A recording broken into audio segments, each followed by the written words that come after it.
Gera naujiena yra ta, pas specialistą, kad mūsų masonry grąžtai yra skirti tiek impulsiniai suktuvai, tiek suktuvai be kalimo funkcijos, tiek suktuvai su kalimo funkcija. Pažiūrėkim, kodėl jis yra kitoks. Na, visų pirma, impulsiniai gręžtuvai neturi to užveržimo, patrono vadinkim. Čia ir yra išskirtinumas specialist masonry, kadangi jis yra ir aštriai užgalastas, ir turi šešiakampį įtvarą. Vadinasi, jisai tinka visiems šitiems gręžtuvams. Kitaip tariant, visiems akumuliatoriniams gręžtuvams nuo šiol yra vienas puikus grąžtelis. Aštriai užgalastas grąžtas, specialios formos, gal taip pasakysim, užgalandinimas, leidžia jam gręžti be smūgio. Tiesiog sienas, ne? Įdėti kaištį, pakabinti paveikslą, pakabinti lentyną. Tai sienomis tinka tiesiog tobulai. Nešame sieną.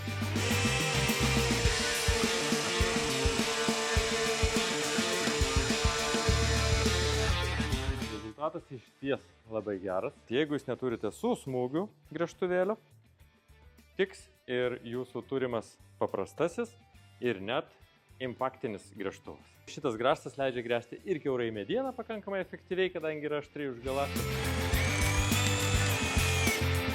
Universalus, puikus grąžtas už prieinamą kainą. Taip, kaip mums patinka specialistai.